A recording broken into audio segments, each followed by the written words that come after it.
నిన్న అసెంబ్లీలో బీసీ రిజర్వేషన్లకు సంబంధించినటువంటి బిల్లులు పెట్టడం జరిగింది. ఆ బిల్లులను అన్ని పార్టీలు ముక్త కంఠంతో మద్దతు తెలియజేయడం జరిగింది. అసెంబ్లీలో పాస్ అయినటువంటి ఈ 42% రిజర్వేషన్ బీసీల బిల్లు ఏదైతే ఉందో దాన్ని ఇవాళ మండలికి పంపుతా ఉన్నారు. మండలిలో ఆ బిల్లుల పైన చర్చ జరిగి ఆ బిల్లులను ఆమోదించేటువంటి కార్యక్రమం ఉంటుంది.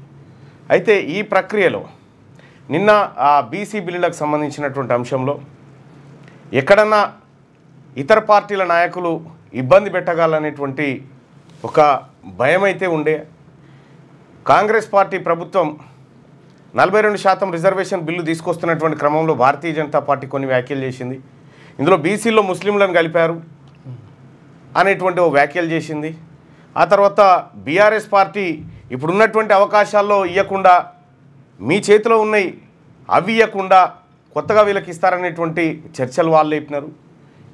ఈ పరిస్థితుల్లో ఈ పార్టీలను రిక్వెస్ట్ చేయడం కోసం బిల్లు పెట్టే కంటే ముందే నేను, ఆ తర్వాత జానయ్య గారు, ఆ తర్వాత అర్జున్ గారు, నరసింహగౌడ్ గారు, ఆ తర్వాత మన ముస్లిం సోదరులు సూర్యారావు గారు, ఓదేల్ గారు అందరం కూడా నిన్న ఎట్టి పరిస్థితిలో ఈ పార్టీలు మాట తప్పకుండా ఉండేందుకు రిక్వెస్ట్ చేద్దామనేటువంటి ఉద్దేశంతో నిన్న నేను బీఆర్ఎస్ఎల్పీ కార్యాలయం ఉంటుంది. ఆ బీఆర్ఎస్ఎల్పీ కార్యాలయంలోకి వీళ్ళందరినీ తీసుకొని పోయి మాకు మద్దతు ఇవ్వండి, ఈ 42% రిజర్వేషన్ల బిల్లులో మీరు ఎటువంటి ఇష్యూలు లేవనెత్తకుండా దయచేసి దీనికి మద్దతు ఇవ్వండి. దీంతో పాటు కేంద్రంలో రాజ్యసభలో 4 ఎంపీలు బీఆర్ఎస్ పార్టీకి ఉన్నారు. అటు రాజ్యసభలో కానీ లేకపోతే ఇంకా ఏ వేదిక మీద అయినా సరే ఈ బిల్లును సమర్థించండి అని చెప్పి రిక్వెస్ట్ చేయడం జరిగింది. అలాగే భారతీయ జనతా పార్టీ ఎల్పీ నాయకుడు మహేశ్వర్ రెడ్డి గారి దగ్గరికి వెళ్ళినాం. ఆయన కార్యాలయానికి కూడా వెళ్ళి ఆయనకు కూడా రిక్వెస్ట్ చేయడం జరిగింది. దయచేసి మీరు ముస్లింలను బీసీలలో కలిపిర్రు అనేటువంటి మాట చెప్పి మీరు దాన్ని సాకుగా చూపెట్టకండి అన్న. ఎందుకంటే మీరు బీసీ ముఖ్యమంత్రి అని చెప్పినప్పటికి కూడా మీరు బీసీల రిజర్వేషన్లను అడ్డుకుంటే మాత్రం బీసీల క్షేత్రంలో మాత్రం మీరు దోషిగా నిలబడాల్సి వస్తుంది.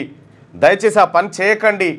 బీసీలలో ముస్లింలను కలిపిరంటే ఓసీలలో కూడా ముస్లింలు కలిసి ఉన్నారు కదన్నా అని చెప్పి ఆయనకు సర్ది చెప్పి ఆయన తప్పకుండా మా వైపు నుంచి 100% మద్దతు ఉంటుంది మళ్ళీ నా బీసీ బిల్లుకు అని చెప్పి వాళ్ళు చెప్పడం జరిగింది. అక్బరుద్దీన్ ఓవైసీ గారి దగ్గరికి వెళ్ళడం జరిగింది. ఆయన దగ్గరికి వెళ్ళి ఆయనకు కూడా రిప్రజెంటేషన్లు ఇవ్వడం జరిగింది. నిన్న ఏవేవి ఫొటోస్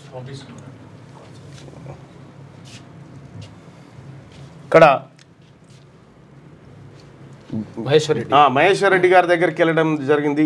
ఆయనను రిక్వెస్ట్ చేయడం జరిగింది ఈ విషయంలో. అలాగే అక్బరుద్దీన్ ఓవైసీ గారి దగ్గరికి వెళ్ళి ఆయనను కూడా రిక్వెస్ట్ చేసి బీసీ బిల్లు విషయంలో ఎలాంటి శశబిష లేకుండా దయచేసి మీరందరూ సహకరించండి అని చెప్పి బీసీల ప్రజల పక్షాన మేమంతా పోయి కలవడం జరిగింది. సో అట్లాగే కేటీ రామారావు గారు, ఆ తర్వాత హరీష్ రావు గారు వాళ్ళ ఎల్పీ కార్యాలయానికి పోయి వాళ్ళను కూడా రిక్వెస్ట్ చేయడం జరిగింది.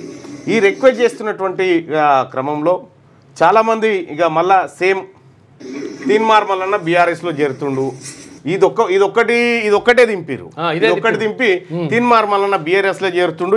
ఇది నేను పోయింది నా ప్రజలకు రావాల్సినటువంటి హక్కులను రక్షించుకోవడం కోసం నేను వాళ్ళ దగ్గరికి పోయినా.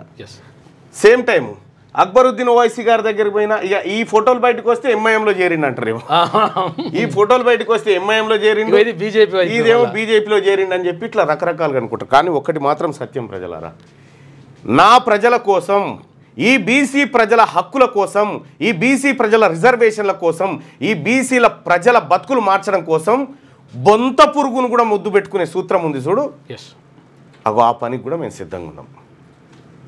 మాకు మా జాతి ప్రయోజనాలు ముఖ్యం. కేటీ రామారావు గారికి నాకు సిద్ధాంతపరమైన 1,00,000 పంచాయతీలు ఉన్నాయి. కానీ నా పంచాయతీల కోసం నా వర్గాల ప్రయోజనాన్ని తాకట్టు పెట్టలేను కదా. పోవాల్సిందే. నేను అక్కడికి పోతే ఇంకెక్కడికైనా పోతా. రేపు ఢిల్లీకి పోయి ఈ దేశంలో ఉన్నటువంటి ప్రధాన పక్షాలన్నింటినీ కలుస్తా. కలిసి పార్లమెంట్లో ఈ బీసీలకు సంబంధించినటువంటి బిల్లు విషయంలో మద్దతు ఇవ్వండి అని చెప్పి రిక్వెస్ట్ చేస్తా. మా వాయిస్ వినిపించండి అని చెప్పి రిక్వెస్ట్ చేస్తా. అటు పోగానే సమాజ్వాదీలో చేరిండను, ఇటు పోగానే డిఎంకేలో చేరిండు, ఇటు పోగానే అన్నా డిఎంకేలో చేరిండను.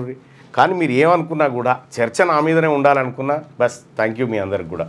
కానీ ఒకటైతే సత్యం ప్రజలరా, ఇవాళ నిజంగా తీన్మార్ మల్లన్న ఏం చేసిండు ఏం చేయబోతుండు అనేది ఇవాళ మండలిలో సభలో బిల్లు పెట్టి ప్రవేశపెట్టిన తర్వాత ఒక్కసారి వీలైతే నా మాట వినండి ఏం చెప్తా అనేది మీకు అర్థమవుతుంది.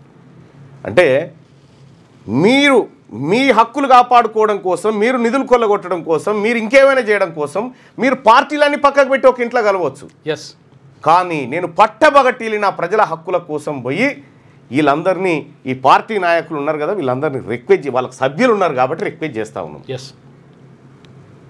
కాబట్టి వీళ్ళందరి దగ్గరికి పోవడం కొంతమందికి సహజంగానే ఇష్టం ఉండదు.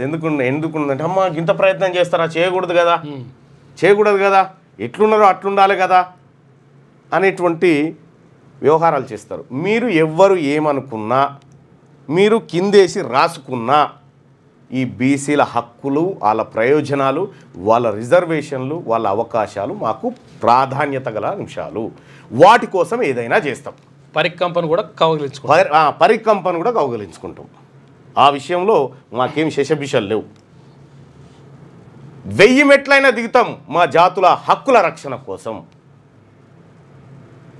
రైట్, ఇది నిన్న జరిగినటువంటి కార్యక్రమం సోదరులారా. సో ఇది ఇట్లా ఉంటే ఇక మార్నింగ్ న్యూస్లో ముందుగా వెలుగు దినపత్రికలో ఉన్నటువంటి వార్తలను చూసుకుంటూ ముందుకు పోదాం. క్యూ న్యూస్లో పనిచేయటకు వీడియో ఎడిటింగ్ మరియు SEOలో అనుభవం గల జూనియర్ ఎడిటర్స్ కావాలను సంప్రదించవలసిన నెంబర్ 8688926084.